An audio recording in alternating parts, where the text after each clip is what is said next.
Bore da, good morning everybody. Welcome to this event on Welsh Government's Local Broadband Fund. I'm Derek Walker, I'm Chief Executive of the Wales Cooperative Centre, and I'm going to be taking you through today's session. Just hoping everything is working for you in terms of the conference platform that we're using. I guess it will be new to many of you. So please say hello in the chat box.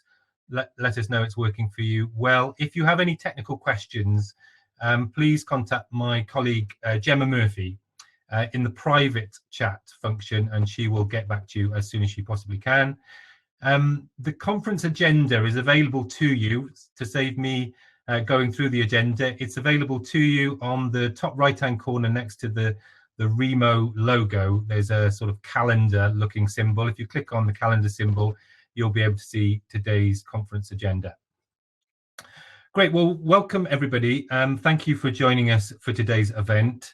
I guess it goes without saying, you know, we all know how the pandemic has changed things and how internet connectivity has become more important than ever. But I guess good internet connectivity is actually fundamental to being able to live and work at home effectively, to be able to communicate effectively, as important, I guess, than other utilities nowadays.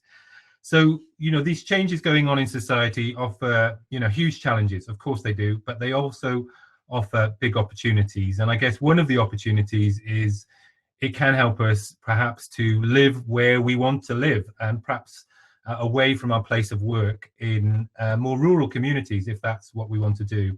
But that could obviously help regenerate local communities, local towns and villages. But that's only going to work with good quality digital connectivity. So today's event is to talk about Welsh Government's Local Broadband Fund, because it offers a really fantastic opportunity for many communities to be able to put in place a good quality digital infrastructure. So by the end of today's session, we want to make sure that you are able to understand whether this fund is the right fund for you, and you're able to ask questions of our panelists and speakers so that you have all the answers that you need. So you can see from the agenda, we have all the right people on stage with us today to take us through the fund. The Minister is going to speak shortly and talk about the fund. Lee Waters has been pioneering digital within Welsh Government. The civil servants who are running and delivering the fund will be joining us too, and there'll be an opportunity to ask them questions after the Minister has spoken and after they have spoken. We have practitioners, people who have been there and done that and can talk about their own experiences of doing it in their local communities. And we also have a speaker from local government who can talk about the support provided by local authorities in many parts of Wales for community groups, for social enterprises to take forward these types of initiatives. So everyone who you need to hear from is on the panel today. So just before we start, some technical issues. We are recording today's session, so please be aware of that, and it will be available to watch again if you want to do that, or for others that weren't able to join us today. If you want to ask questions, please, we're going to encourage you to do that in the chat function. There's a Q&A function there. Ask your question in there, and myself, I will put that to the panelist. It will save time than getting everyone up on stage and having any technical issues that might arise. So put your questions in there. Apparently you can also vote on those questions. So if someone asks a question and you're really keen for that to be asked, you can vote for that question to be asked. But I'm hoping we're going to get to every question. As I say, technical issues, please contact my colleague in the private chat function, Gemma Murphy, in the private chat, and she will help you with any technical issues. So I think that's it. So I'm delighted now to hand you over to Lee Waters, Deputy Minister for Economy and Transport, who's going to give us an overview of the fund. Lee. Thanks, Derek, and morning, everybody. Really pleased that this event's taking place today. I've been part of the team developing this project over the last year or so, and I think it's got huge potential, and we're only just beginning to scratch the surface of that. And the essential purpose of it is recognizing, A, how important digital connectivity is, obviously, how well we have done to get up to 95% of premises, which had it not been for Welsh Government intervention, we'd only have reached the market, we'd only have reached something like 40%. So, good job, well done over the last 10 years in getting to 95%. But what about the final 5%? There's a little comfort with us patting ourselves on the back if you haven't got meaningful connectivity. So this is obviously a real policy conundrum. This is not a devolved area. This is something that should be being done on a UK-wide level. But while that is being addressed, what can we do to address the gaps? And so this is where we came up with the Broadband Fund to try and encourage innovation and recognise the limits of fibre to the premises connection in the short term. The cost of connecting the final premises by straight to the premises fibre is just beyond what we're able to fund. But looking around other areas, there are more mundane interventions that can be effective, and so how can we encourage those? Really, is the point of this fund, and at the same time encourage people to come up with new solutions that we've not yet discovered. So things like looking at the excellent work being done by a social enterprise in Michelson-y-Feddw near Newport, where a very capable local community were able to dig up the ducts themselves and lay their own local network. Is there potential to do more of that? And what would it take to support communities to do what Michelson-y-Feddw did? Looking at the work being done in Monmouthshire with Broadway, using TV white space, that fuzzy bit between the TV signal, to put up to 10 megabits of broadband down the line. That again has real potential in a quite low cost, low impact kind of way. And are there other things that we're not yet thinking of, not yet doing? So that's the purpose of the fund. So it's about enabling local authorities to bid into the fund, and also crucially enabling communities and social enterprises to bid into the fund. And we've not seen a great deal of that in the first tranche, but I'm really hopeful we see more of that in further tranches. So we've had the first lot of bids, 3 projects funded, and we're now currently assessing the other bids that have been submitted, and the next funding round will open in May, and we really do hope that we'll have a lot more interest, because we've got some money set aside for this from the way that we negotiated the contract with BT Openreach for the first round of Superfast. We had what was called a gain share. So if a certain percentage of uptake was reached, the Welsh Government would get some of its investment back, and that money is set aside for broadband activity. So there's money to be tapped into here. It's finding the delivery mechanisms that work and spreading and scaling good practice to communities who have yet to be touched by the advances that we've been achieved for the majority of people.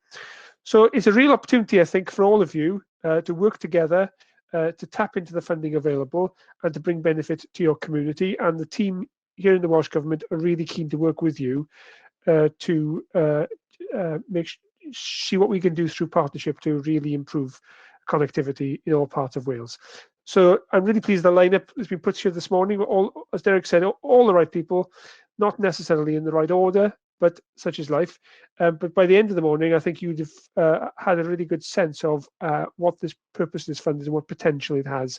And I'd be keen to hear back from you if you think there are things that we're not doing right, or there are opportunities that we're not tapping into. Please send me an email, because we're keen to learn and improve. Diolch yn fawr.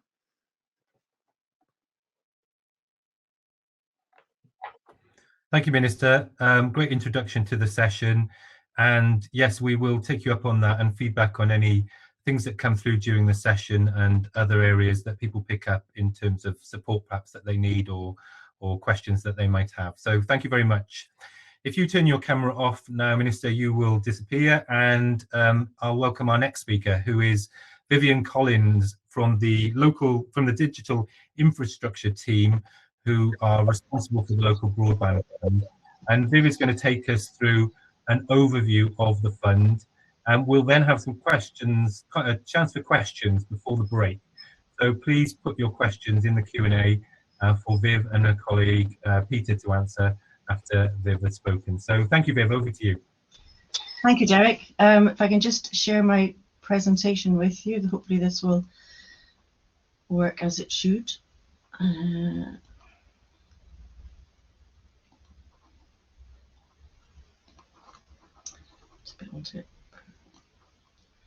Okay, I'm hoping that you can all see that.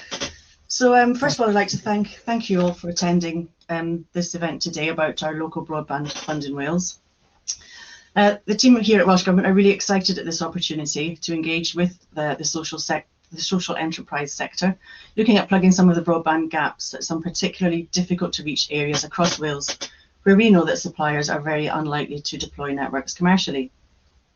It's fantastic to see so many of you with an interest in this, and I'd like to thank Derek and the team at the Wales Co-op for organising the event, and also for giving us the opportunity to try this interesting and innovative virtual event platform, which I haven't come across before, so it's really interesting. I appreciate you all taking time out of your busy schedules. I hope this event will provide you with some useful information and encourage you to engage with us and your communities to address telecommunications challenges. So I'm Viv Collins. I lead the broadband delivery team in the digital infrastructure division of the Welsh Government. I've been with the team here in broadband delivery for nearly 10 years now, working on large and small interventions to deliver better broadband. So what I'd like to cover this morning is where we are with our existing schemes and rollouts, provide you with an update on what data we hold about premises and the opportunities that these present, and finally just an overview of the fund itself and the mechanisms for applying. But I see this as the beginning of a conversation about our plans to work together with you, and we anticipate having much further discussions with you as this scheme progresses. The need for connectivity has, of course, increased, as Derek said, over the past year during our lockdowns, with the need for homeschooling and more people working from home. Also, as Derek mentioned, I've put time aside in this slot for questions after the presentation. So if you do wish to ask a question, please use the chat function and we'll go through them afterwards, hopefully be able to answer most of them today. You'll also have an opportunity, as you can see from the agenda, to make connections with other attendees, either through the event, but especially during the network session at the end. We'll also share any information and presentations with you that we can. So where are we today? As the Minister said, telecommunications policy has not devolved to Wales. However, over the last few years, we have made a significant impact on superfast broadband availability with the powers we have. The Superfast Recovery project, it ran from 2013 to 2018, and it did more than double superfast availability in Wales, delivering speeds of greater than 30 megabits per second to 93% of premises and speeds greater than 24 megabits per second to 95%. We've also got our grant schemes, such as Access Broadband Cymru and other projects, such as the wireless broadband to Bindus Parks, and they've also helped to connect more premises. We have an active rollout with Openreach at the moment, which is delivering fibre to the premises technology to a further 39,000 properties. However, that still leaves a gap of around 79,000 properties that are not in any plans to receive faster broadband. We know the UK government has targets around gigabit capable broadband to 85% of properties in the UK by 2025. And they also run a number of voucher schemes, but again, they're also very much focused on gigabit capable broadband. However, as you can see, the complexity and cost of delivering full fibre broadband in this highly rural environment is evident. And that's why we've actually been topping up the UK government's gigabit voucher scheme with additional Welsh Government funding, making sure that premises in Wales don't miss out. The UK government also has a universal service obligation, which gives people in the UK the right to request a broadband connection of at least 10 megabits per second, as long as the cost to provide that connection does not exceed £3,400. But what's really important to us in Welsh Government is to help as many people in the 79,000 gap as possible.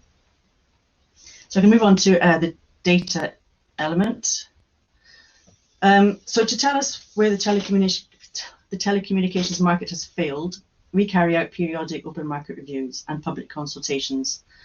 And this helps us understand broadband coverage in Wales and gauge future plans of the network providers.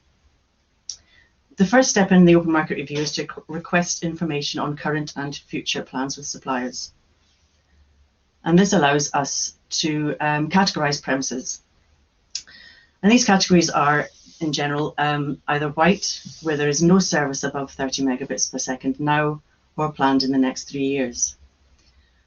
The grey category is where there is one supplier providing a service above 30 megabits per second now, but it's unlikely that any other supplier will provide a service in the next 3 years. The black category means there's more than one supplier providing a service above 30 megabits per second now and planned in the next 3 years. And the final category is under review. And that means there's no service above 30 megabits per second now, and one supplier is planning to provide a service in the next 3 years. So once we understand all these categories, we then map this data and go out to public consultation for at least 4 weeks. And once the public consultation is complete and we've analysed the results, we have a category for every premises in Wales. This exercise, the last OMR was carried out in 2019, and this is where this 79,000 white premises figure comes from. What we then do is we map all this information to illustrate where the clusters of remaining white premises are and where public subsidy is needed to provide a solution. And that could be through our voucher schemes, larger scale rollouts, or using the Local Broadband Fund. So in the map you see there, white is actually pink because trying to put white dots on white areas doesn't work. So we've had to adapt and use pink instead of white. So the team also works closely and liaises regularly with the local authorities. We've a number of platforms. We've got a digital infrastructure group, an engagement officer group, and a barrier busting task force. So we share a lot of data with the local authorities on this shared platform here called Objective Connect. It's a really useful tool, particularly as more suppliers are becoming active across Wales and there's an increased need to work together to understand where we need to intervene on an agile basis. For example, the current rollout with Openreach, we've had to de-scope planned structures where other suppliers have planned interventions since our latest open market review. So as I've said, our focus really is helping the white premises, as many of them as possible, where there's no plans to receive faster broadband.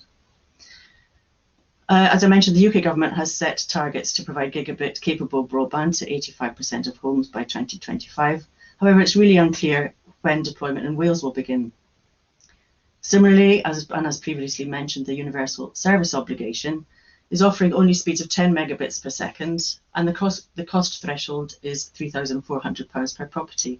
So there will only be a relatively small number of properties who can apply in Wales. In fact, the latest Ofcom Connected Nations report shows that only around 15,500 properties in Wales are likely to be eligible for the USO. And we need solutions for properties now.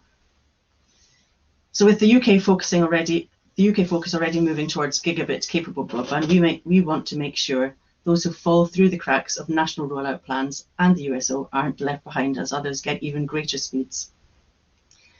To consider how we address this, we've needed to look at the way broadband funding is working in Wales. And this is what we found. Traditional supplier-led mass delivery is not necessarily the right solution for reaching the final few percent. However, we must still look to aggregate demand at a local level if we want to reach as many of the remaining properties as possible. To do this, local knowledge is crucial, and local authorities and social enterprises working with communities are well placed with this insight. There's an emerging interest from the local authorities to take up the challenge of providing access to broadband to unserved communities. A number of authorities are investing in their own broadband engagement officers, and we'll be hearing more about the role of the engagement officer from Rhys, who joined the team at Powys County Council. But we want to expand this emerging interest and activity to the social enterprise sector. Some of the current grant schemes available aren't really suited to community projects. We also need to take some of the burden off the communities to make it as easy as possible for them to get connected.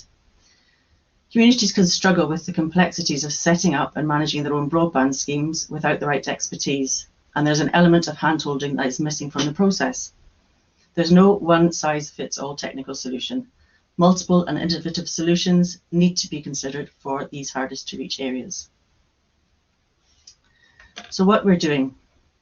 In addition to the recently established platforms and fora that we announced, we also announced our £10 million Local Broadband Fund to help address the remaining properties get access to superfast broadband. This scheme is aimed at local authorities and social enterprises to bid for funding to deliver interventions to provide fast, reliable broadband to those parts of Wales currently not served. The current figure for the Local Broadband Fund is £10 million, planned to span an initial 3-year period. As the Minister said, we do have a gain share pot of money as well, which could be used to augment that 10 million. Local authorities and social enterprises are invited to apply for funding through a grant process to deliver their proposed interventions. Again, as the Deputy Minister said, the initial tranche application opened in July 2020, and that was really for spade-ready Pathfinder community schemes. Second tranche is recently closed, and these bids are being assessed. The next open invitation tranche will be in May 2021, with future tranches every 6 months. So we'll send out invitations to apply, and that'll send you a link to where you can see the application forms to complete, together with application assessment criteria, weightings, etc. And we also provide additional guidance on what we're looking for in the applications. In particular, and as required by all grant-aided interventions by the Welsh Government, the scheme needs to demonstrate that it supports the wellbeing of future generations Wales Act.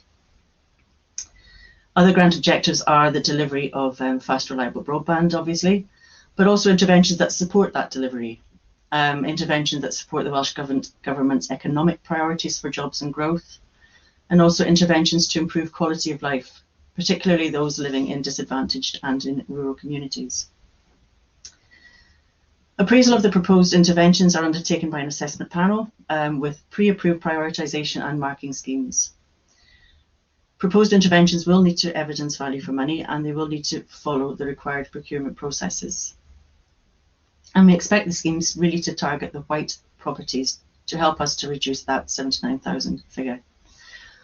All technologies and innovative approaches are welcome. The only real criteria is that speeds need to be over 30 megabits per second. Okay, so the advantages of this scheme. So it reduces the burden on communities and reduces the current need to entirely self-drive a solution. It will provide targeted solutions to reach more of the properties that need it. It should be a quicker turnaround compared to other grants, specifically designed for communities and group projects, making it a less onerous process. It really encourages innovation and creativity in the solutions proposed, both in terms of technology solutions and financing options. There are already great examples of creative approaches already happening in certain areas, examples Monmouthshire, North Wales, Pembrokeshire, and the projects with Mickleston, Nevedu and Mentermon, which we will hear more about later. But this is another scheme, and it will run in parallel with our existing schemes. It's not designed to replace these existing schemes, and we're working to make sure that they all complement each other.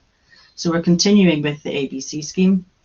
As you'd expect, we do keep all of our schemes under review to ensure they are still fit for purpose.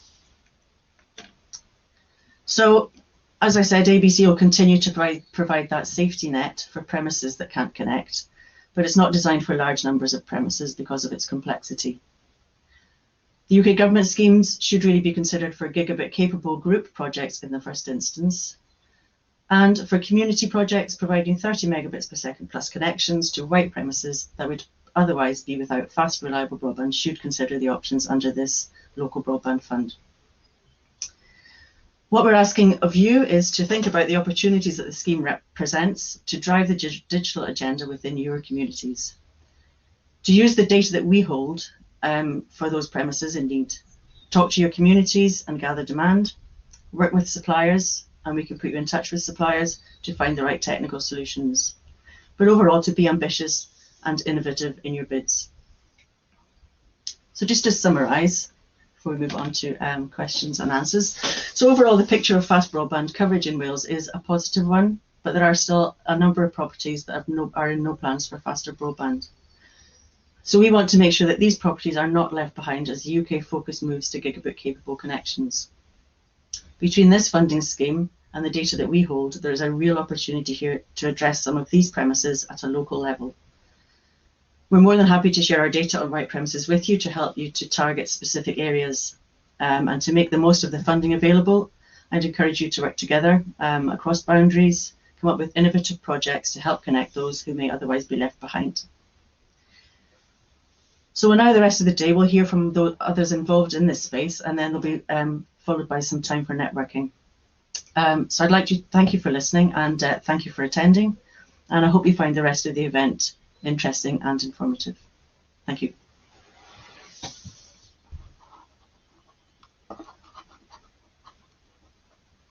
Thank you very much. It was very interesting. If you could stop sharing your presentation now, and that's great. And if we could invite your colleague Peter to come up onto the stage, if you put your camera on, Peter. Peter and we've worked together in the same team. They are ready to answer any questions you have. Please put them in the Q&A and I'll ask them of Viv and Peter. But while we're waiting on a few questions, I will ask some of my own. But there was one question that came in for Lee, which was a technical question, I guess, which I guess you can see. It says, "Hi Lee, does this include initiatives such as MeshNet and private community 5G?" Does that make sense to you? Sorry, I'm just trying to find the question. In the Q&A tab there, from Stuart. If I can come in here. Yeah. That would be, in principle, we wouldn't expect any issue with that type of application. I guess the question I would have, and we'll hear about some of the technological sort of solutions other communities have taken, but are you agnostic to that? I mean, do you give advice to groups on how they might, what technology they might apply? Is it up to groups to work that out from themselves? How does the advice around the technology solutions apply?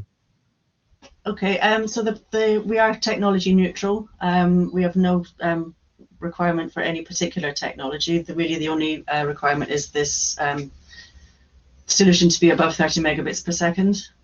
So really we would encourage people to be innovative. If there's any way we can help with advice on existing solutions that others have implemented, then happy to broker that discussion. Great. Okay, Peter, anything to add to that? No, absolutely. I mean, we are contacted all the time by external stakeholders wanting a steer and advice, and there's an element where we provide that, but there's also an element where we will refer and share best practice in this field. We have to remember technology is moving on at such a pace now. It's we're forever playing catch up. Only last week, for example, we started processing applications for Starlink, the new one of the new broadband services, which is supported by the Access Broadband Cymru scheme, for example. That wasn't something that was an option just a few weeks ago. Great. Okay, a few questions coming in now. Is it only social enterprises in the white areas that can apply, and how do you know if you're in a white area? That's from Alison Griffith.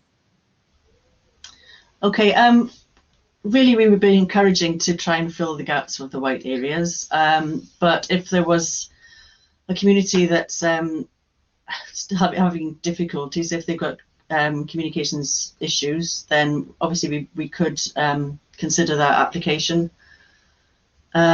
We can share the premises level information of where these white premises are with whoever wants them, to be honest. Just ask and we can share that information. Great. Okay, so I think there was an email address that was shared in the chat where people can contact you for that information if they should want it. Yep. Great. That's right. There's a question from Ellis. Is there a clear relationship between white properties and isolated elderly people? And is this of interest to you? That's not information we were told. We don't actually, we just know the premises level information. We don't actually know who the customer would be. It would certainly be of interest to colleagues within the Welsh Government, not necessarily us as the infrastructure division, but certainly within other departments in the Welsh Government that would be of interest. Great, okay. Peter, I think some people are having problems hearing you. I'm hearing you fine. It may be because you're using a headset, I don't know, or you've got a microphone on your headset there. Yeah, I'm just using the standard headset, which I'm using every day. That seems to work well now. That's fine for me. So I think, okay. If you could perhaps hold it there, that would be great. Okay. Question here, RE Starlink. I was offered a connection, but it was £90 a month. Can Welsh Government broker something more affordable? That's from Howell. Peter, do you want to take that one? So that product is very, very new. The short answer is no. If it's kind of trying to negotiate something with that particular company, but all I would say is watch this space. Excuse the pun, because those products will no doubt come down in price. This is a very new product that's come out. OneWeb is also about to launch satellite services. So I don't think, I think a year from now, possibly we'll see reduced costs, but it is very, very new. And as with all things, prices are at a premium for those particular services at this moment in time. Yeah, so it's a matter of waiting and expecting that to come down. Okay, question from Darren. Would you consider funding central hubs offering IT training to residential areas? This is a good question. Rather than connecting individual houses, because I mean, obviously that community hubs is a Welsh Government priority, isn't it, in terms of workspace? Yeah. So would that be something that you could fund through this programme? Yes, it would. Yeah. Great. Definitely. There you are, Darren. That's a green light for that idea. So just to recap on the funding. So the funding rounds open every 6 months. There's not one open at the moment, but when is the next one likely to open? How much can people apply for? Is it revenue and capital? Can you just recap on some of that for me, please? Yep. So the next invitation to apply will be sent out in May. May. I don't have an exact date, but it'll be May 2021. The application window normally stays open for 6 weeks. Now, it is just a £10 million fund, so we're not looking for multi-million-pound projects. We have had some applications for projects between kind of 500,000, that kind of mark. There is an element of revenue also attached to the fund. We've got £1 million of revenue secured, so you will be able to ask for some revenue funding for support, setting up the project and that kind of thing as well. And you also mentioned there's a quick turnaround in your decision making. How quick can people expect a decision and the go ahead to start should they be successful? We certainly hope to get decisions out within a month of the applications closing. Great. Okay, that is very quick. Yeah, excellent. Wow, I used to work at the big lottery funds and we couldn't turn them around that quick. That's very right, a few more questions. Are there plans for increasing digital literacy and tech for marginalised groups as a phase 2? There's no plans for that at the moment. Again, that's not really something that would be undertaken by our division as infrastructure providers, but it's certainly a question that I can post to colleagues in other departments. That's perhaps something I can answer, Emma, because we deliver the Digital Communities Wales programme on behalf of Welsh Government, which is a large-scale digital inclusion programme, and that is available now to support very basic digital skills for people who are digitally excluded, and with a focus on certain marginalised groups where there is low levels of digital capability. So do get in touch with us now, because we can provide that support now, and it's funded for another few years and possibly for another 3 years after that. So It's Digital Communities Wales. If you Google that, you'll find our programme information, or contact anyone at the Wales Co-op Centre and we'll be able to put you in touch with someone who will be able to help in your area.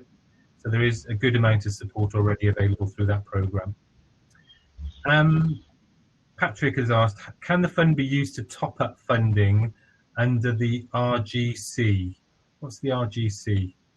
You know what the RGC is? It's a UK government voucher scheme, rural gigabit connectivity. Right.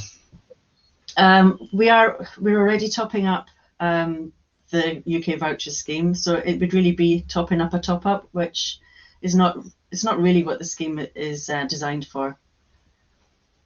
Okay. So we would really encourage that kind of application. Right. Okay. Great. I can't see any more questions that have come in. Is there any other points you want to? Oh, here's one from Vicky. 1 second. With this funding, can it support inserting broadband connectivity into a renovation project, which will be a community project supporting multiple community groups in the local area?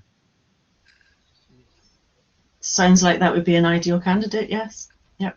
Yeah, that's similar to the previous question, isn't it? So that type of community hub project for community groups would be ideal. So Vicky, that's the green light to think about that. That's great news. Thank you very much. Well, I think that's very clear, and really appreciate you answering any questions. Do you have anything to add?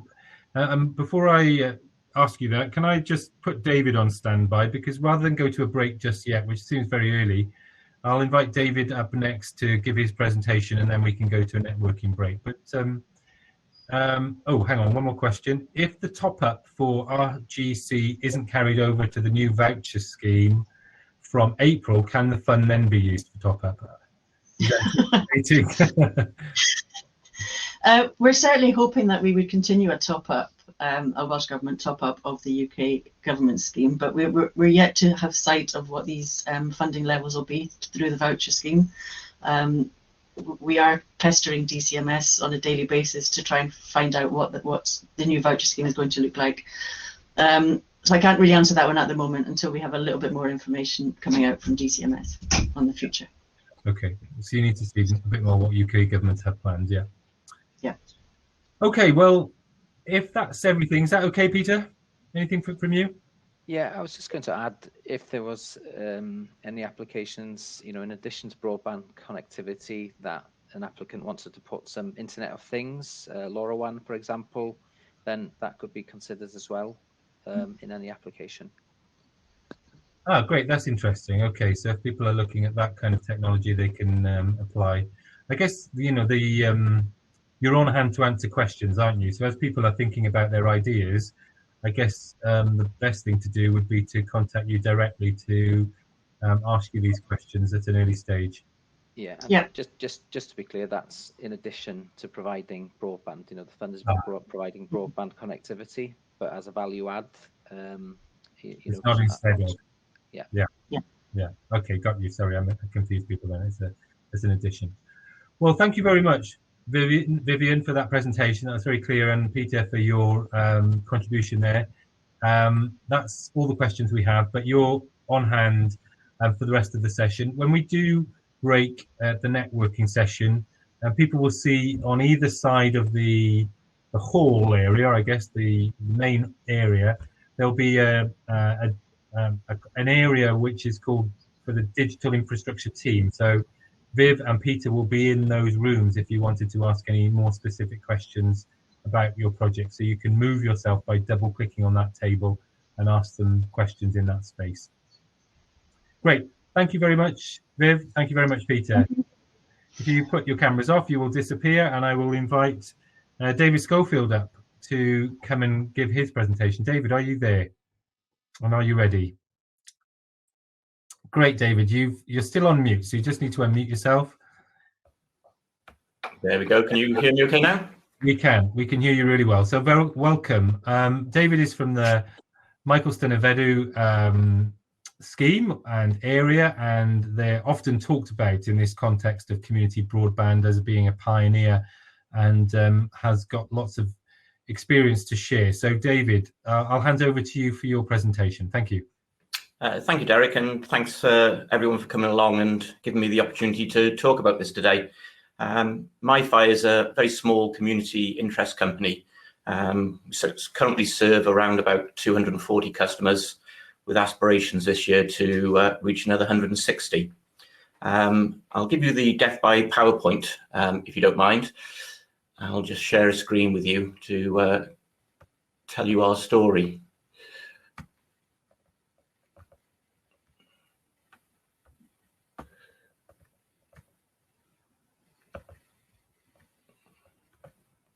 No, PowerPoint doesn't want to work. Just bear with me.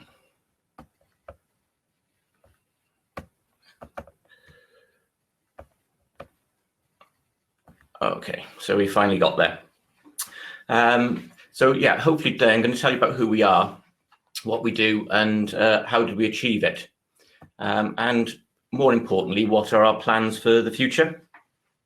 So the story really goes back to July 2017. For quite a few years, I'd had a plan to try and bring fibre broadband to Michelson of Edu. The existing infrastructure was poor, to say the least. We were lucky to get 4 meg. Some lucky people managed to get 10 megabits a second in the village, and obviously poor uploads as well. So decided we needed to do something about it. So what I did, I arranged to meet a few people in our local pub, some key people who owned land, etc., around the area, farmers, and some key people who with IT skills. So we met those on the 27th of June in the pub and had a very long conversation with them about how we could build our own network. And that was my first stab at what we might achieve. It looks absolutely nothing like that whatsoever now. We currently have trenches going out about 45 kilometres, so about 30 miles from Michelson of Edu, and we provide a 1 gigabit per second fibre to the premise broadband service to everyone in our network area. So after that meeting, we had a series of public meetings. Probably about 10 public meetings where we decided that we needed to set ourselves up into a KIC, or community interest company. And that was formed on the 18th of October 2017. So we set that up with 5 directors. So say we've got the 5 directors, we've got 59 shareholders. So each of those 59 shareholders own 1 share, which was really important to us to try and spread the ownership around the community. But we also needed investors. We decided we needed to raise £150,000 to bankroll the rollout. So we raised that from 24 investors. Every one of those investors is local to the area and they're all customers. And the key thing as well, we needed volunteers. We needed people to actually build this network. £150,000 may sound like a lot of money, but it's quite small in the overall scheme of things. So we need lots of volunteers to do things like fibre splicing, digging access chambers, digging trenches, installing routers. There's a real endless list of tasks that need to be done. So as I say, we raised that £150,000 from the community. That was amounts varying from £500 up to about £18,000 each. We capped it at £150,000 because we wanted to apply for the Seed Enterprise Investment Scheme. So the Seed Enterprise Investment Scheme, or SEIS, is a scheme that was run by UK government to give new startup companies a 50% tax break. So our investors didn't know they would get that when we originally set up, but fortunately we qualified for it. So they all received a 50% tax voucher. And they had to keep their money invested for 3 years. So that 3 years is literally up now. It was up on the 6th of February. And so all those investors had the opportunity to redeem their money on the 6th of February. Fortunately for us, the Local Broadband Fund came along, which is allowing us to expand our network and make it more resilient. With most grant schemes, or voucher schemes, as in the ABC and previously the UCV and the UK Gigabit Voucher Scheme, which we've already also used, all those schemes are all paid retrospectively. So we still need investment in the company. So we've gone back to our investors and asked them, and they've agreed, over 90% of them have agreed to keep their money within MiFi for the coming 6 to 8 months whilst we do the work that we promised we will do under the Local Broadband Fund. So 21st of February, so only sort of 6 months or so after we came up with the idea, was a big day when we finally started to dig our first trench. Now that may not look like an awful lot, it's literally just a hole in the ground. But prior to this, we had to come up with the investment, we had to design the network, we had to source all the products. You've got to source routers, fiber, duct, all the suppliers, an internet connection into our community. It didn't exist before, so we've now got a 10 gigabit connection direct into our community, which is shared out amongst our 240 customers. So there's a tremendous amount of work to do before actually placing that first trench in the ground. That was a really cold day in February. As you may recall, that was actually the start of the Beast from the East. And literally within days, this is how our village looked. The village was cut off for 3 days. The only place we could get to was our local pub. And so we all met in there and talked about when the weather would clear and when we'd be able to start digging again. Eventually, it took around about a month, but we started digging again, laid all the ducts, blew all the fibre. And on the 21st of June 2018, we made our very first connection. And it lived up to our expectations. So that's our very first speed test. And as you can see, it's a 943 megabits a second download and 956 meg upload. So it's a symmetrical connection. And so long as you've got a lead connected to a laptop, that's the sort of speed that you'll get. And all our routers are wireless, and they're capable of 600 megabits a second under ideal conditions. So that really was a good day. We then carried on working throughout that year, and originally we'd anticipated that we might reach 100 customers. That would be about break even. At a push, we might maybe do 150, but we worked on to the November of that year, and we actually connected 190 customers by November.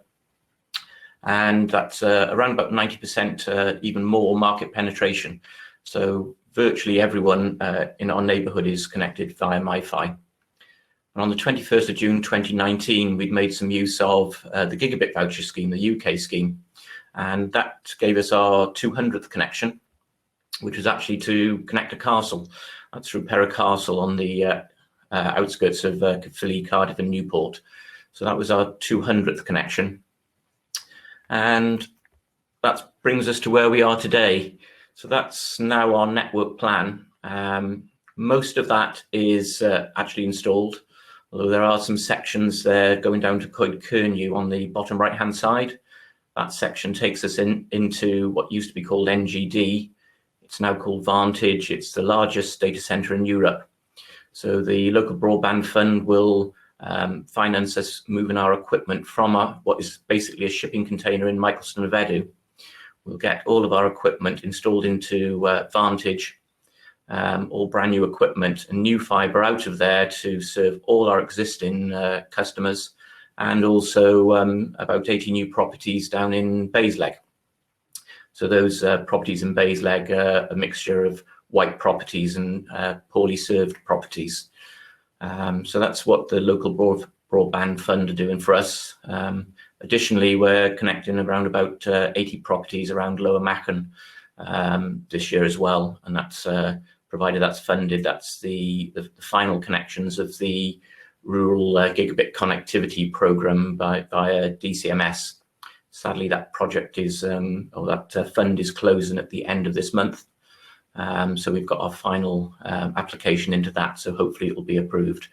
But this really shows you the extent of the network. We really are on the outskirts of Newport and Cardiff, and stretching now towards Caerphilly. So that's 240 connected premises, and by the end of the year, it should be around about 400. A little bit about the community and the Community Interest Company. First of all, the main aim was to provide world-class broadband, and we feel we've done that. We've got a gigabit to every property.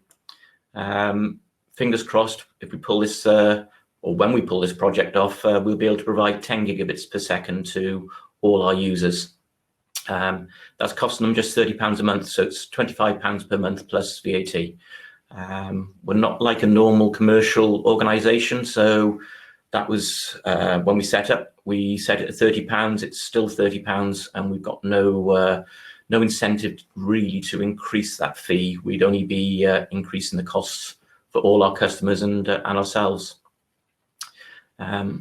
One really important thing this last 12 months is the ability to work from home, where that wasn't possible before because of the broadband. I'll show you a slide later on that shows the increase in traffic due to COVID. But we've got lots of people who've now been able to work from home. Previously, Zoom calls and the likes of this platform wouldn't have been possible on our network. It's given a lot of people the opportunity to invest in the community. And I'm not just talking about the investors, the 24 investors who invested the 150,000. This is individuals who have just bought one share and feel part of the community. They have a say in the run of the company, and many of them come up with good ideas and ideas where we can expand.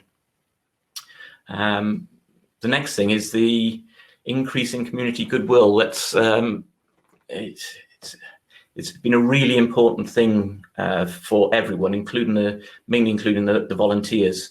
I've literally worked in every single house in Michelson of Edu. I know people that I never knew before, and this is true for all of the volunteers. It's really brought the community together. It's really had a knock-on effect. So we do lots of litter picks, cleaning up the churchyard, etc. Whereas before, we may have got 10 people trying to arrange an event like that. It's now 40 or 50 people.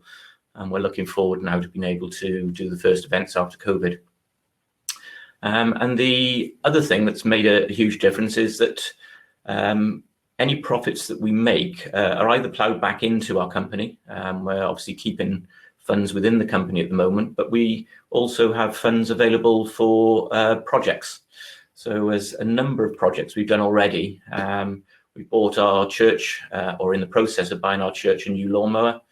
We've installed CCTV around the village. We had a huge problem with fly tipping. When COVID started, all the rubbish tips were closed. So we've now installed 18 cameras that are centrally monitored around the village. That's all been paid for by MiFi. We were able to give a grant to our local church for their care project that helps people who have been affected by coronavirus. We're supporting our village hall, and we did a phone box restoration. We didn't have a phone box in the village, so we've made the fastest phone box in Wales. We believe anyway, that's a phone box that's 1 gigabits per second broadband in it. So the advantages of bringing broadband to our community is not just the broadband itself, it's had a major knock-on effect. Just in the background of that telephone box, you may be able to see a shipping container. That's currently where all our equipment is located. So you can see the need for us to move to a more secure location. I mentioned coronavirus and the network traffic. So that's our network stats for the last month. For the last year. So you can see beginning of February last year, on average over a day, we were using around about 170, 180 megabits a second. That has jumped now to around about 280. So not quite doubling this year. The previous year, it doubled the amount of traffic that went through our network. But you can see if you look at March, the amount of traffic went up. It went up about 30% within literally a week or two.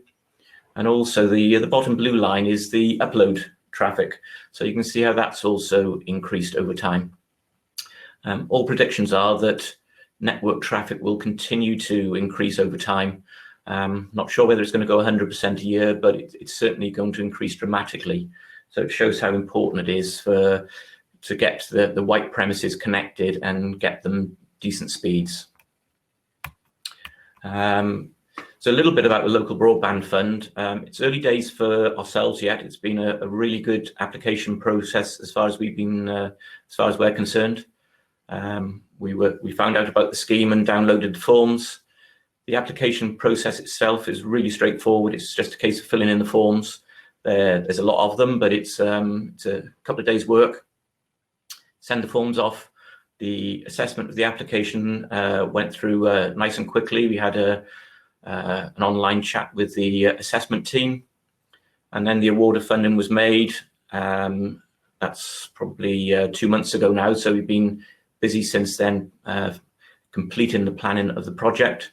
And from now on, we'll go on to monthly reporting and payments, and onto project completion. So we're hoping to get the network up and running maybe June this year and finish the project for the autumn. So that really takes us on to the future and the last slide. So as I mentioned, we hope to extend the service to bring in about another 160 properties this year.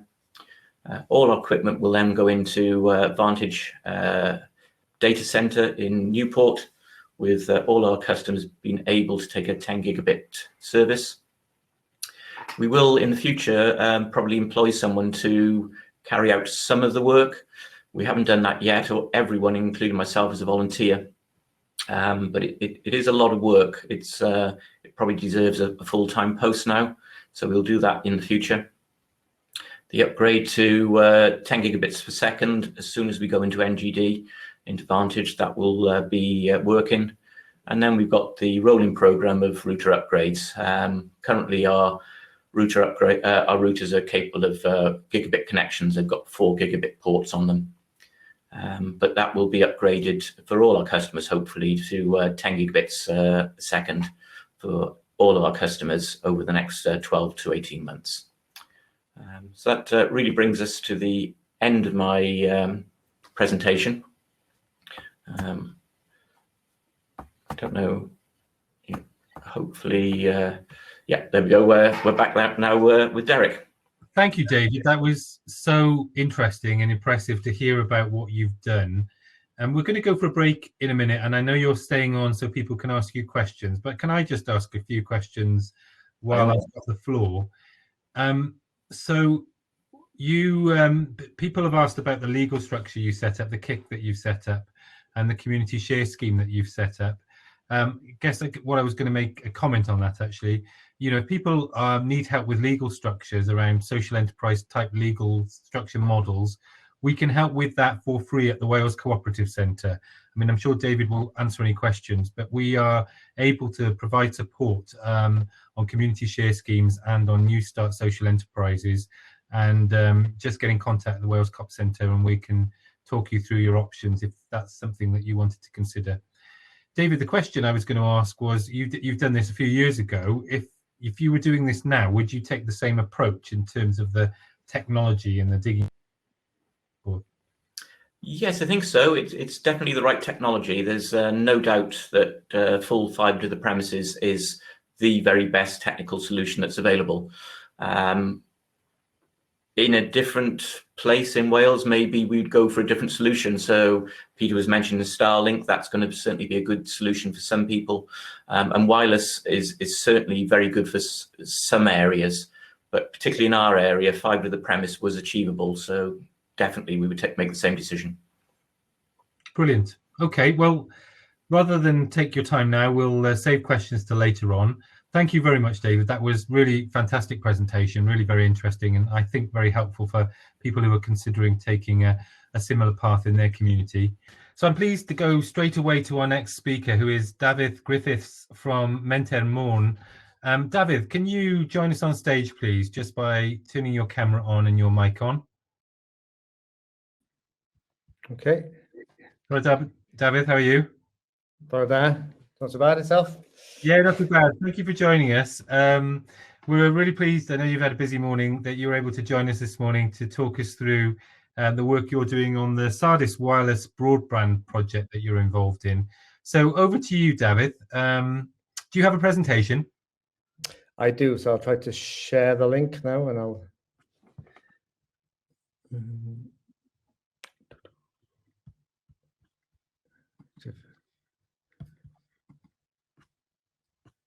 So if I just press slideshow, start. So can you see? Yeah, we can see that. Thank you. There you are. Over to you, Derek. Thank you. So I've been asked to talk about a broadband solution we provided about 3 years ago. But I have to admit at the beginning, I wasn't personally involved with the solution, but luckily Peter has had some involvement as well. So I will be asking him maybe at the end to help me on some of the Q&As. So in terms of the background, many of you may know of Mentor Morn, but we're a social enterprise, and we deliver a range of projects across a range of sectors, business support, renewable energy, agri-food, and most recently, the last 2 or 3 years in the digital side of things.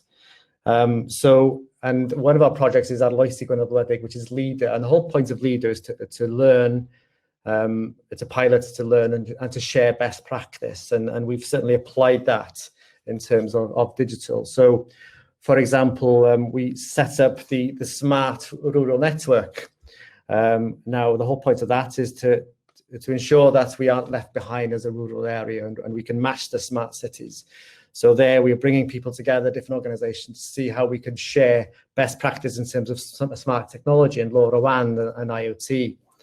And examples of that in Glynllifon, we're trialing a range of digital agri-tech solutions. That's a small device there to monitor whether the gate's open or closed, and also doing things in social care as well. And we're trialing something called Push to Talk, which is trialing technology which allows people to stay in their homes for longer. Also, we're doing a lot of work with Welsh Government. Can I just interrupt 1 second? We can see the next slide and your other slides. I don't know if you can make your main slide larger at all. I've pressed share, and that's everything. Hold on, if I press escape quickly, and I will switch off my. It just needs to have start presentation. I think we're seeing what you might see rather than the presentation. So that you just see now the one slide.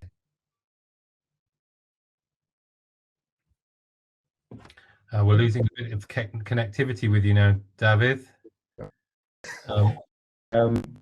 I will. Me and my big mouth. Yeah, can you? No. We can see your screen, but it's not like the presentation is started. It's just. Okay. I will. Yeah, try again. Yeah. And I will. That's better. You can see the smart sounds. No, we can see the Mentor Morn slide with a bird on the end.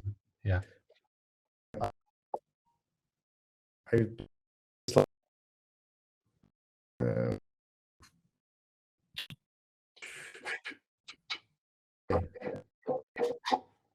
So,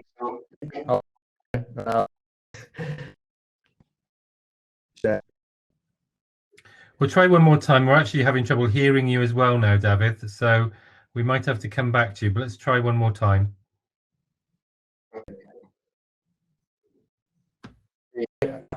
In back and here, it's here.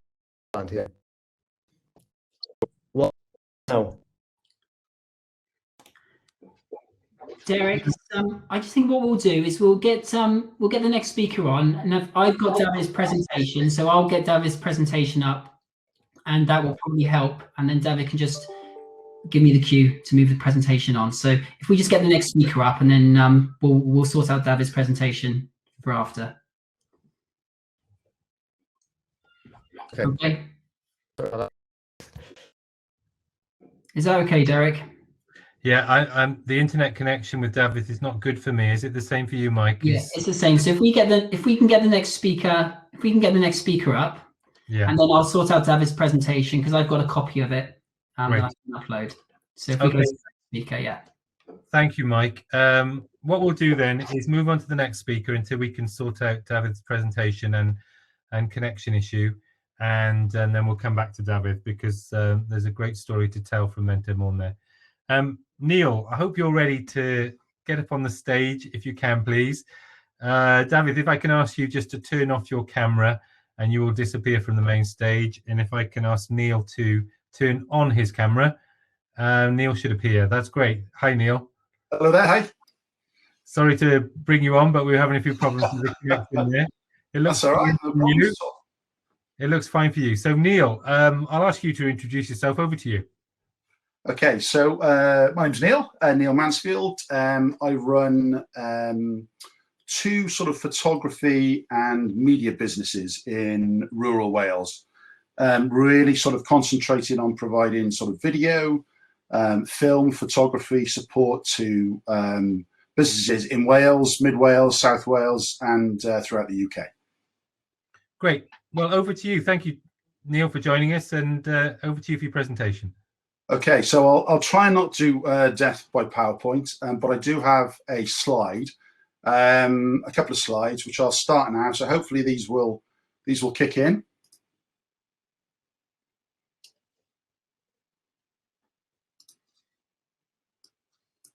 I'll stay with you until they do, and then I'll come off the screen.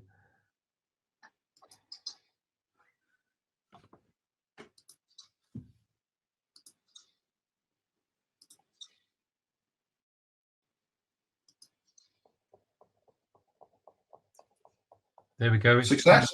Yeah, Okay. it's working now. David, over to you. Neil, sorry, over to you. So lovely. So as I was explaining, I run two businesses within sort of rural Mid Wales, within Powys itself. They sort of provide photography and marketing and video services to national parks, to small commercial enterprises, to individuals. Neil, the PowerPoint is blank, I'm afraid. I'm sorry? It's just a black screen, your presentation screen.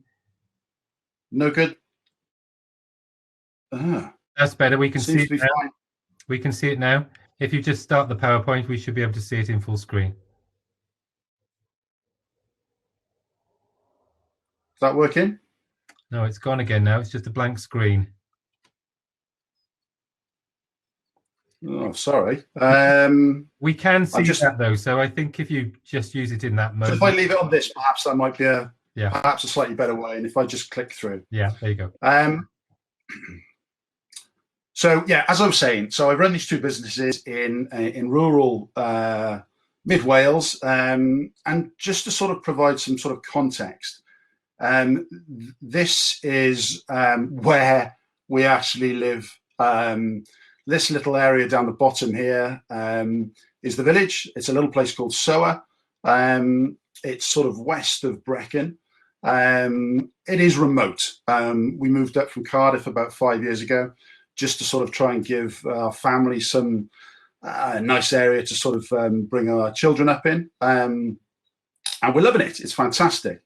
But rather naively, when we moved up from Cardiff, I just assumed, perhaps like most people do, that BT or a network provider would be able to give us, ample broadband coverage. How wrong I was.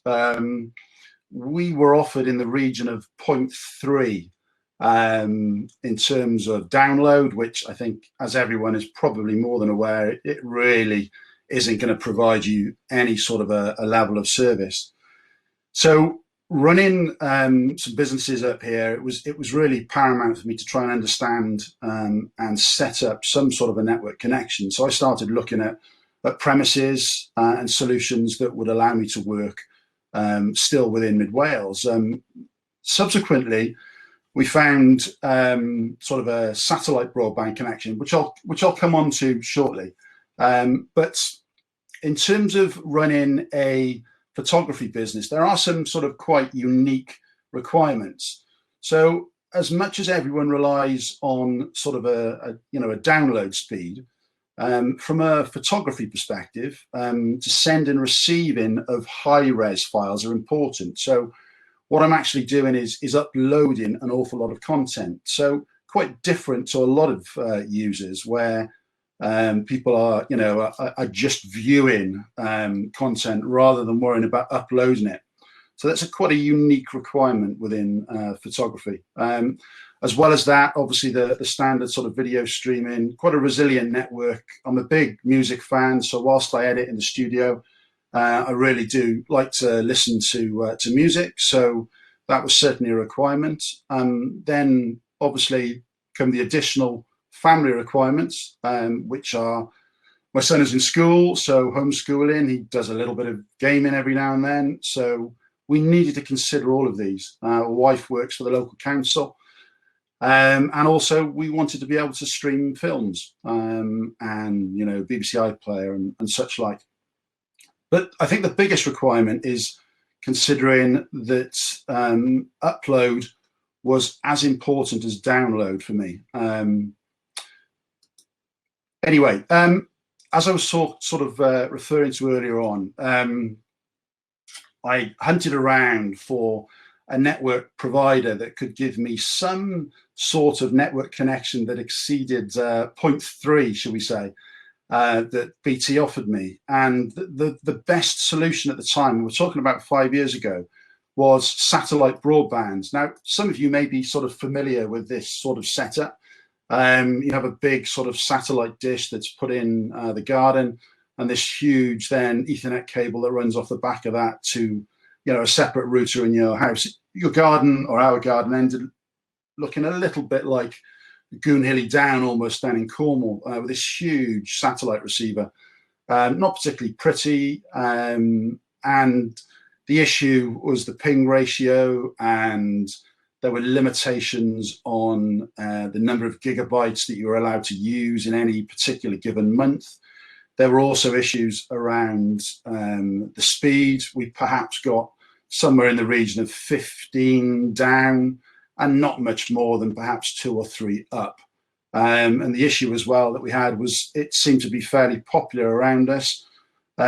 So, during sort of core hours, the speed varied considerably and dropped off massively. I managed to struggle through for about 12 months before I realized, by complete fluke really, that our village is just on the very edge of 4G, sort of a 4G coverage. Doesn't give us sort of 4 or 5 bars of coverage, but in the region of perhaps 2, maybe 3 at a push. So doing a little bit of extra sort of research, it allowed me to establish that what we could do is put what I call a little sort of box of tricks on the side of the cottage, which is effectively a very small 4G antenna. You can see the size of this connected to our sort of downpipe here, probably about the size of a bag of sugar, perhaps even a little less than that.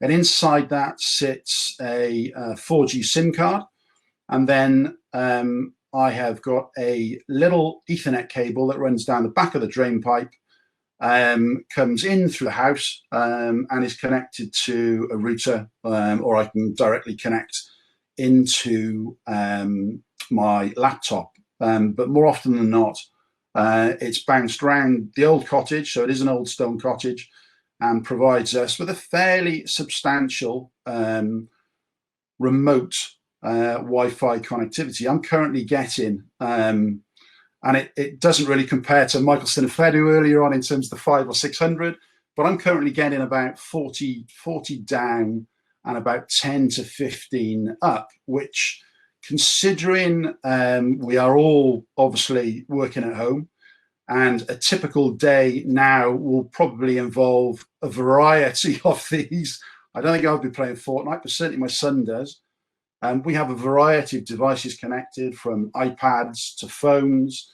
I do a lot of uploading using a site called WeTransfer, which effectively delivers high resolution files to clients. Now, if you think about the upload speeds of sort of traditional broadband, you might get sort of somewhere between 5 and 7. We're getting about 15. So there's no real difference in me uploading a file and sending it off to a client than if it was a sort of a traditional broadband connection. It's very efficient.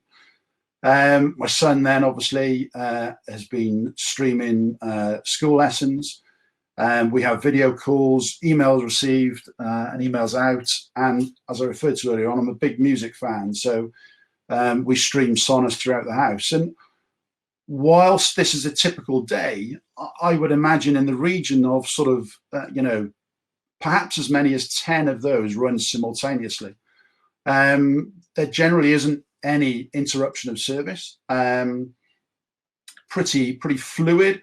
During the 3 years now that I've been running 4G connection, I think we've only had perhaps 2 outages, and those have lasted for, I think one was a 4G antenna failure, which took us out for about a day, and the other was just a couple of hours, and that's about it, really.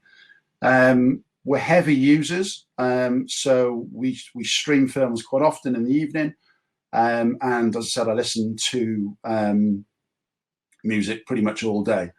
So I would say we're beyond probably a typical user in that respect, certainly using more applications than your average house, and we have absolutely no issues whatsoever with any application. In terms of benefits, obviously the big one at the moment is the large proportion of people are still working from home, so the rural setting for me isn't in any way work restrictive. Quite easily we can all dial on to video calls without any issue whatsoever. Wi-Fi calling, so this works through your mobile handset, and effectively where there may well be a poor signal reception in the house, it uses the Wi-Fi as a further network, so I can receive calls almost like a Skype call, which means that my phone still rings as normal. The interesting thing from my perspective is that I was rather reluctant to cancel my BT landline, feeling it was almost this, this last bastion of connectivity. But over the last sort of year, I realised that the only people that used to ring me on my phone were my folks down in rural Pembrokeshire. So actually cancelling the BT landline has certainly saved us, in the region of sort of £150 a quarter, perhaps a little more. The upload and download speed actually is better than the traditional broadband that I got from BT when I lived in Pontcanner in Cardiff. There were, in fact, it's probably considerably better. I would say 25% better on down and up. So I don't know whether that was an issue of the location in Cardiff. It's subtle. So within our little village now, there are, as I referred earlier on, there are about 3 or 4 of the cottages that are using almost an identical setup. And it's subtle. There is no great big satellite dishes sitting in gardens. It's a small white device that sits on the side of a downpipe. And it really works. It doesn't interfere with anything whatsoever. And as I've heard earlier on, there are huge reductions for me in outages. Certainly vastly superior to the satellite broadband connection I was referring to, and it's consistent, which for me is important. So there doesn't seem to be any degradation of service throughout the day. It's as consistent at 8 o'clock in the morning as it is at 5:30, 6 o'clock in the evening, which I know can be an issue with sort of more traditional broadband connections. And finally, I've just run a speed test. Now, we have my son doing school lessons next door, my wife downstairs on a video call. This is a Wi-Fi connection as well. So this isn't an Ethernet connection straight into the back of the router. And I'm currently getting 42 megabits per second down, and I'm getting 18 upload. So as I said, whilst it doesn't compare to the 500-600 of Mixed Fedu, it really serves a good purpose for us within SOA. So I hope that gives you sort of a brief rundown. I wanted to try and keep it quite real and not necessarily go into too much detail. It's a fairly simple network setup, nothing complicated about it.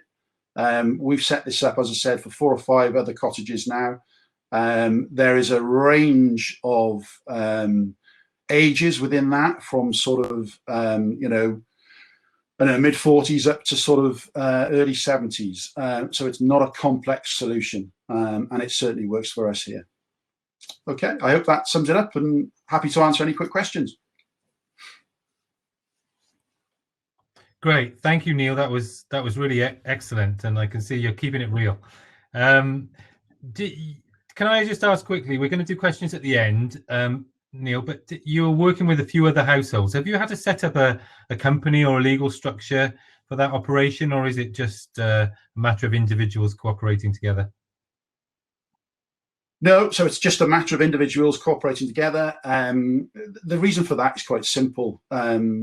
Each household has a different requirement in terms of their usage. There are a couple of businesses that operate within the village, so the thing that I didn't mention specifically was we use EE as a provider. EE generally have the best sort of coverage within Powys for me in terms of providing 4G. And they offer a variety of packages. You can get an unlimited package, which you'll pay a little bit more, or you can get a limitation on the number of gigabytes that you have per month. So each household has a different requirement.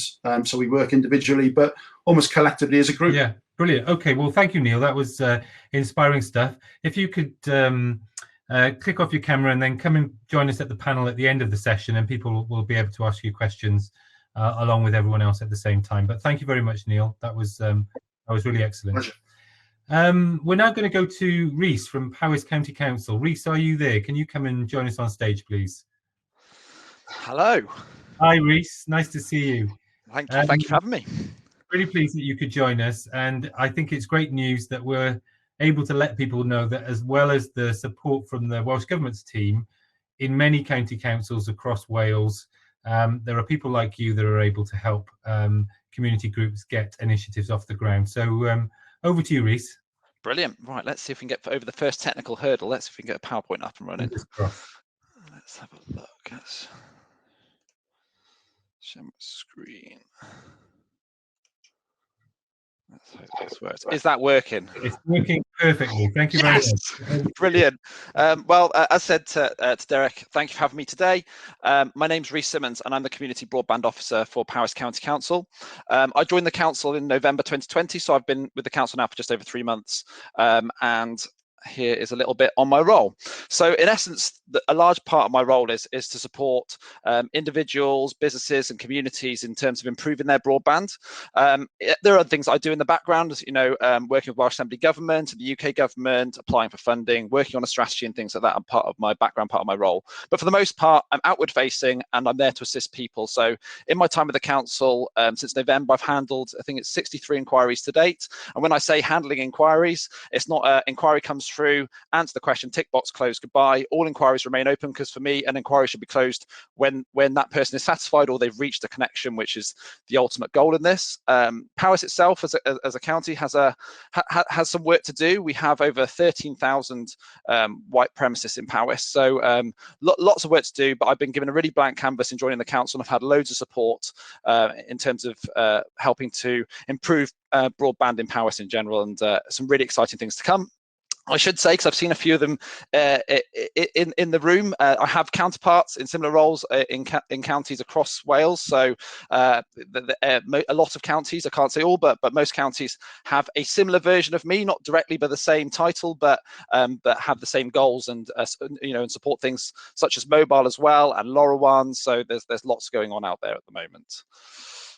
So what do I do when I support a community? So I've learned a lot in 3 months. My background is I came from EE. I worked for EE for 5 years and was part of that join as they were taken over by BT as well. So that was my background first, and then my background pre that was I worked in care and was managing care homes for Bupa Care Services. So a bit of a mixed background, but it's all helped me in terms of having a basic technical understanding, because I've learned a lot since I've joined the council, and also in helping people through my care home background.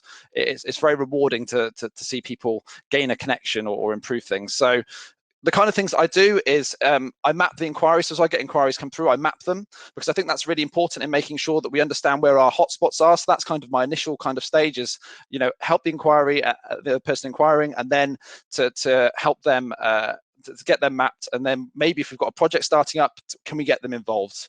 So in part of that, I think there are key parts to having a community project or community broadband project. I think it was referred to earlier. So there are key parts of the puzzle for me. One is engagement on the ground, a community group or community council, or a few passionate people that want to improve broadband in the area that can engage with people that have links. And communities in Wales have that strength that we have tight communities, people know people, and that's important in terms of getting these projects off the ground and making them viable.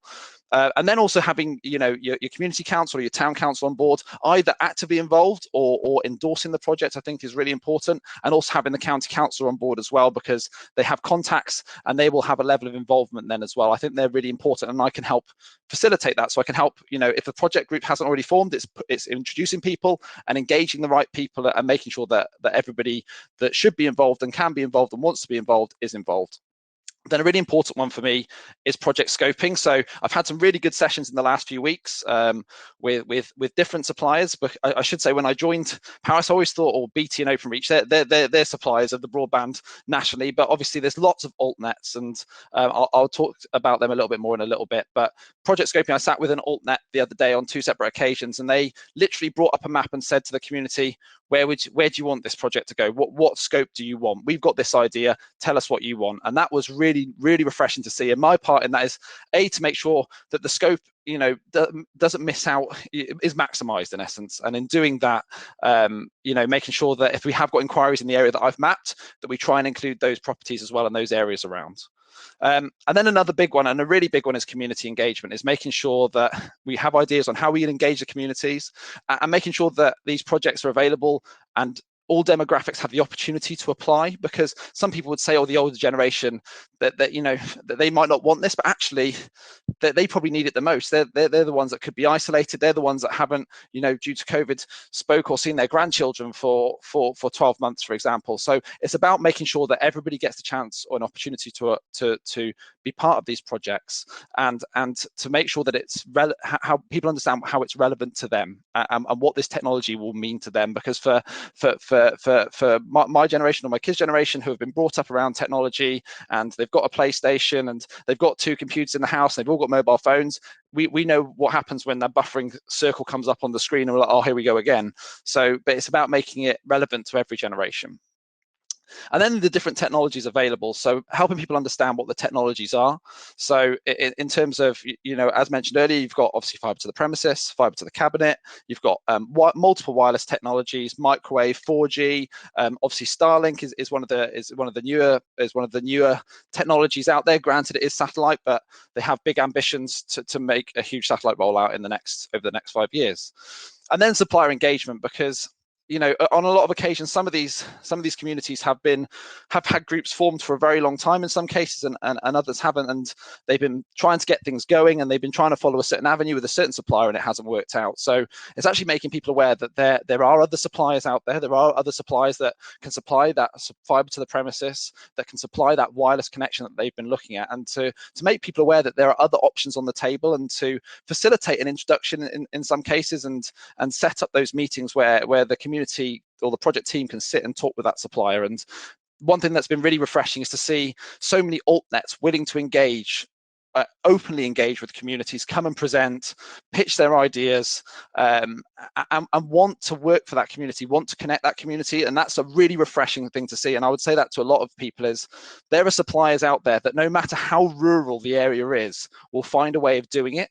You've just got to have that engaged community to show that you can get the number the numbers of properties to a viable level, because that's really important for these small community projects, is that they are made viable. And that by doing that, you need to have a number of properties in order for them to lay their network or to put their network in place.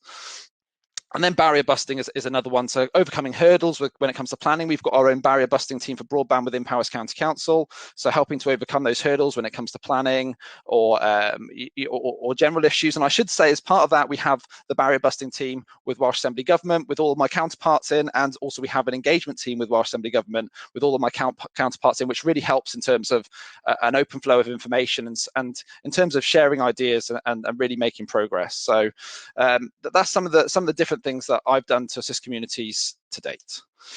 So let's talk about Powys and the projects in Powys in general. So when I first joined the county, we had one community broadband project that the council was involved in. We now have 11. So this is all mapped on the little map you can see on the right-hand side. And the size of the circles relates to the number of properties within that project at the moment. So the one in green is a project in just west of Brecon, Pentrabach and Llandail Van. And that's 32 properties along the most rural valley you could have seen. I had the pleasure of doing a site visit there the other week, a socially distanced one, and to really see the work and difference that's making, where people are going from 0.2 megabecond up to 100 megasecond plus, and that's really rewarding to see, and it's lovely to hear the difference that makes to people. And all the ones then in orange are in scoping phase. So these are all in terms of defining a project for me, that's you've got an engaged community group and you have a supplier on board that they're working with at the moment. So all of these ones here have suppliers and community groups working together to scope out and to move that project forward.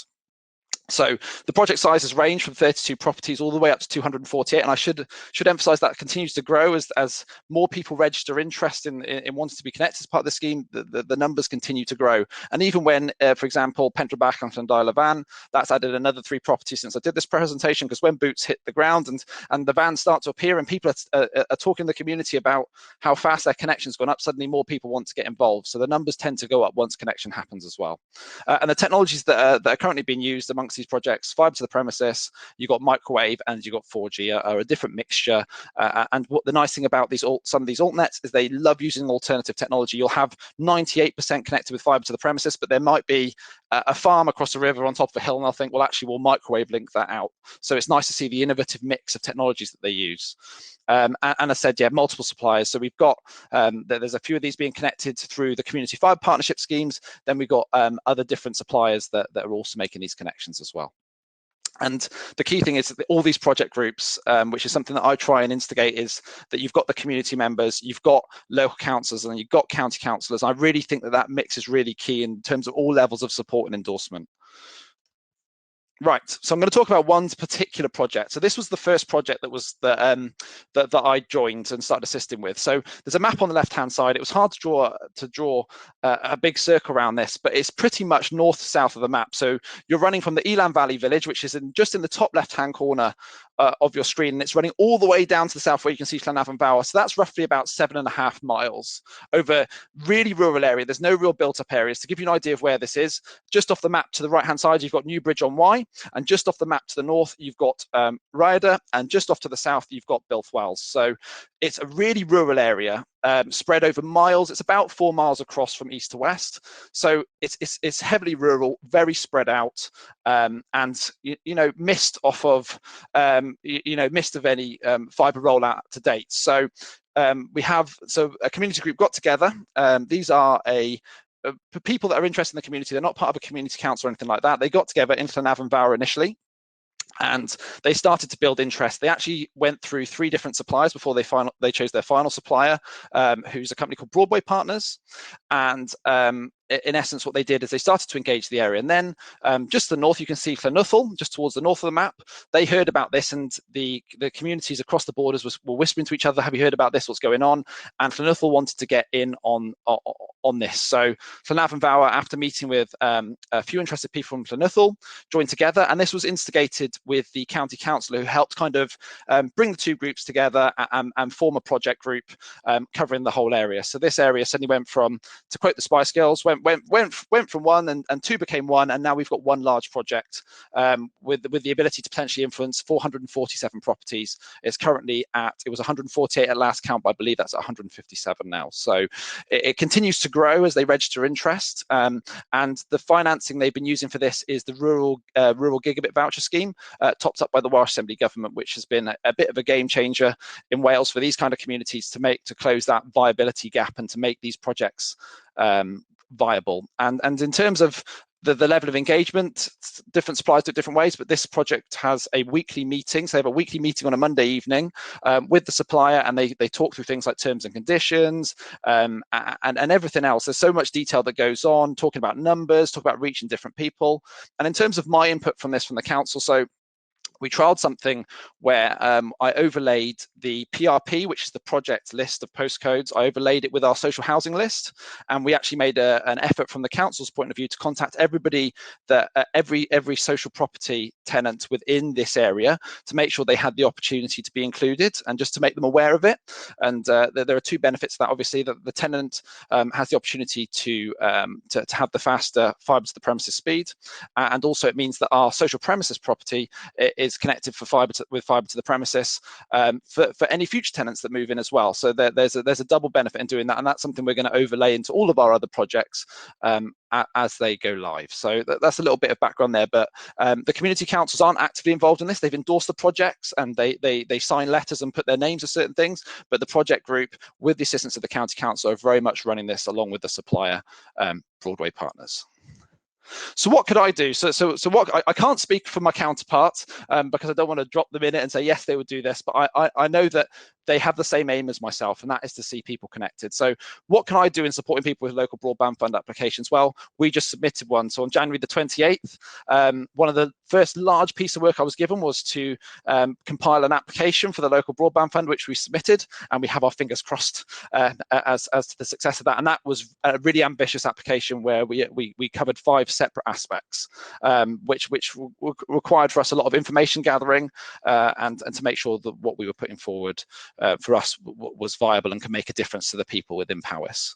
And then in terms of community broadband projects, I mentioned on the earlier side supporting community broadband projects in Powys, some of the different things I can do, but what I would always say is, if I'm happy to help, to sit here and answer questions, or to be actively involved and be there along the way with the project, because that's where I see my role, to be there as people need me to along the way, to help give advice, to help give my experience in order to help people reach that connection. And that's the rewarding part of my job, is to have an email thanking, to say, that they say that I've made a difference and that they've now got their connection. And that's what my job is about. That's the rewarding element of my job. So sorry to interrupt. We're going to have to ask you to wind up shortly, because that's it. I'm done. Right. That was brilliant, Rhys. Thank you very much. And I guess the key lesson from that is there are people like Rhys in 10 or 12, I think, local authorities across Wales who can help groups get off the ground. So just get in contact with Rhys or with Welsh Government, and they can put you in contact with your counterparts, Rhys, I guess, in other counties of Wales. Yes. Brilliant. Thank you very much. Sorry to rush you at the end, but the system shuts down at 12:15 and we need to make sure we've got time to include David. That's fine. So if you turn your camera off, that's great. And David, if I could ask you to turn your camera on, we will go straight to you and resume your presentation. Apologies for the technical issues earlier on. Okay, I came to the science park to get good broadband, which is quite ironic. So you may have heard the introduction at the beginning. So Menter Môn, we're a social enterprise delivering a range of projects from hydrogen to business support, Welsh language conservation, and over the last few years, a lot around the digital sector. We run a leader project called Arloesi Gwynedd, and that is the whole point of leader is to try to learn and to share best practice, which is what we're doing around broadband. So next slide, Mike. So in terms of some of the activities in the digital sector, we established the Smart Rural Network, and the whole point of that network is to get organizations to collaborate around smart technologies. There we are. So, for example, a lot around IoT and LoRaWAN in areas such as agri-tech, social care, etc. Next slide, Mike. So some examples here, we've got an IoT sensor on a gate in Glynllifon Park. So farmer knows when the gate's been open or closed, and also Push to Talk, a new IoT service in the social care sector. Next slide. A lot of activity also on the smart towns agenda. So we're working very closely with Welsh Government in this sector, and we recently installed a system called Patrwm. Now, Patrwm monitors footfall in 8 towns in Gwynedd, and it'll soon expand. And it's just collecting information and to allow towns to make informed decisions on real-time data. So that's fascinating at the moment, and it'll be interesting in terms of COVID and the increased footfall as lockdown eases. So this takes us on to a very particular pilot we were involved in about 2017. And although I wasn't involved myself, I've been briefed, and Peter was involved, so I made some points as well. So we are talking here about a number of properties on the edge of Penllyn with very poor broadband. And the situation was complicated because they were each serviced by different exchanges. So that made it a difficult problem to solve. So next slide.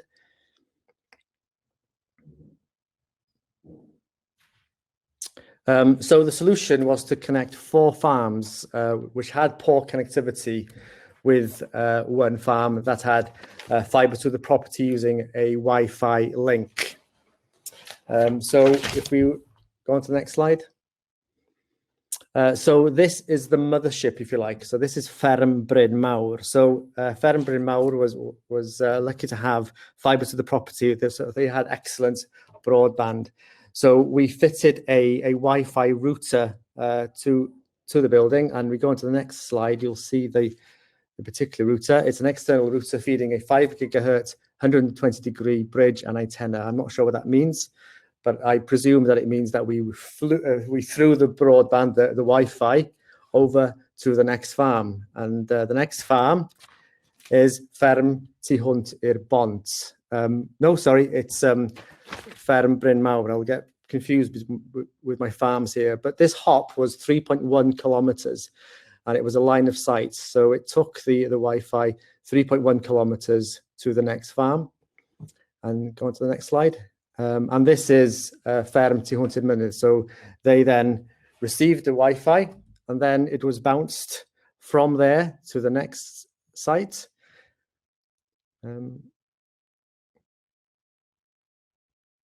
I can't see a slide now.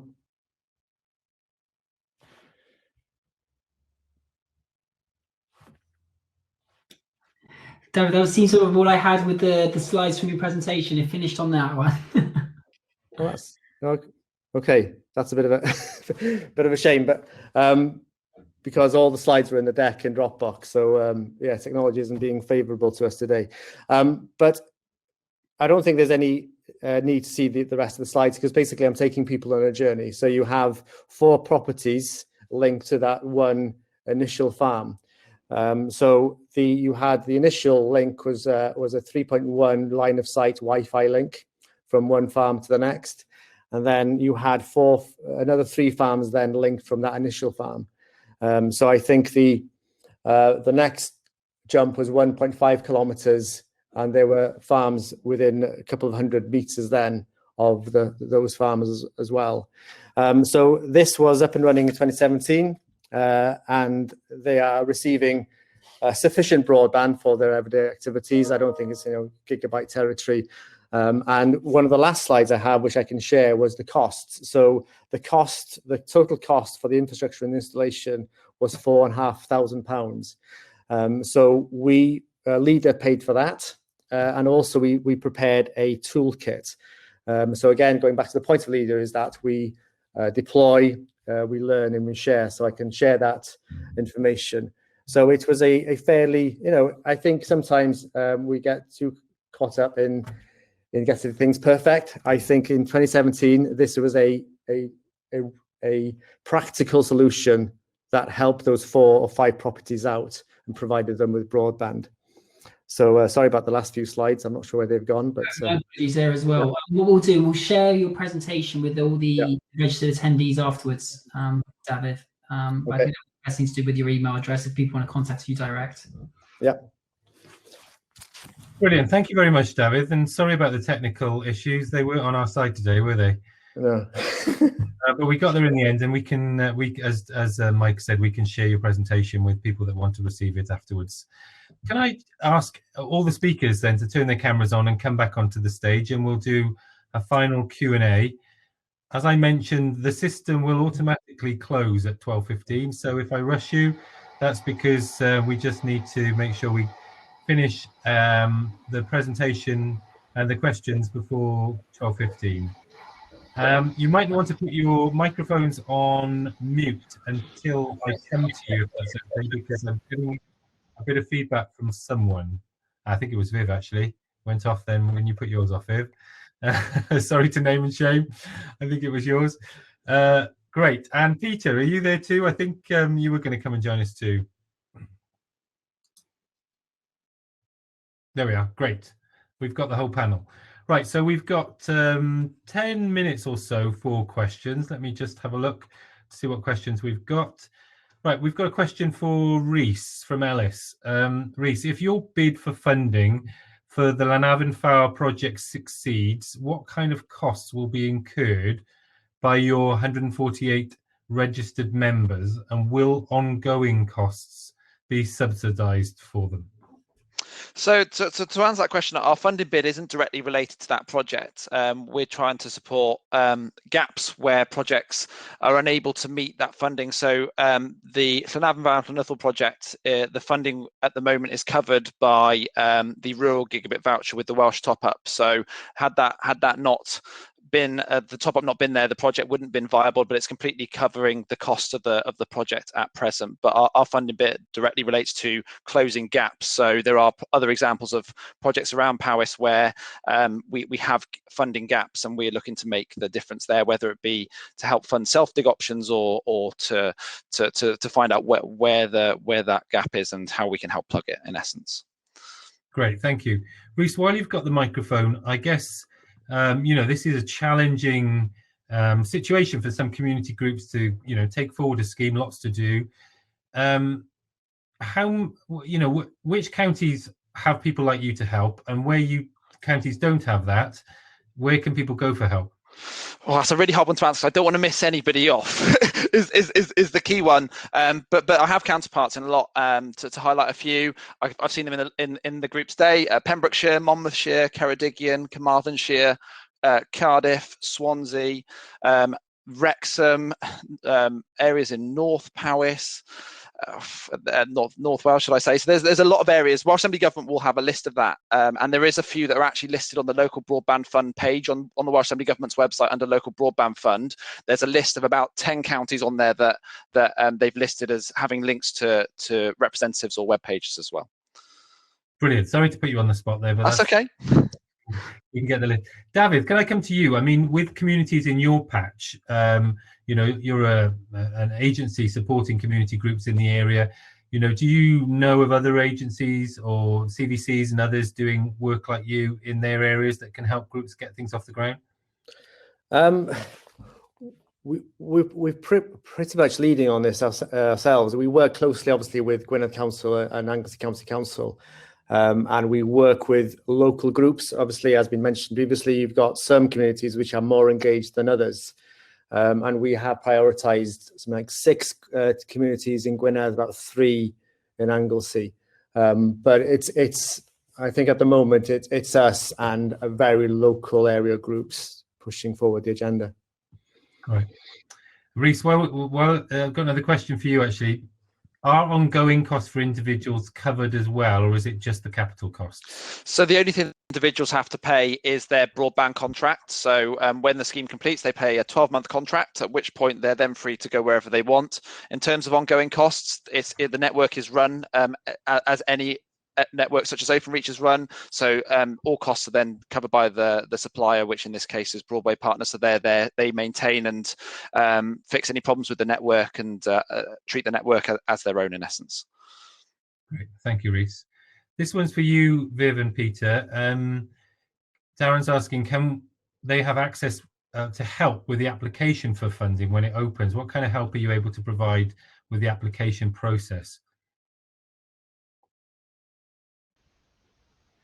Yes, absolutely. We're here to help. The application process, I think, as David mentioned, is pretty straightforward. Filling in the application form, just making sure we can, the scheme meets certain criteria. But absolutely, we can help. I can look at drafts. I'm not one of the assessors, so I could look at a draft and comment on that draft. No problem at all. Happy to help. Yeah, well, it does seem like a very streamlined process, I must admit, and with that support as well, that's great.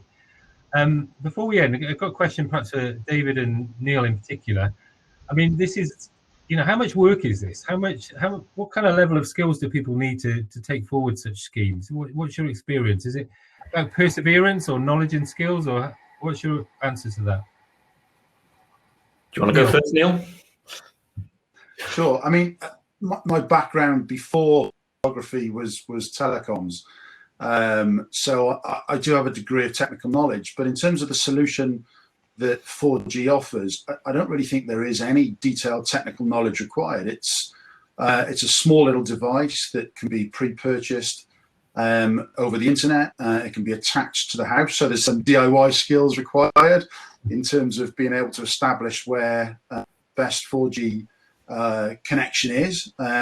Maybe through the external wall into your property, but very little beyond that. It's sort of it's standard sort of IT knowledge, if you like, in terms of your own broadband. So certainly not complex from my perspective.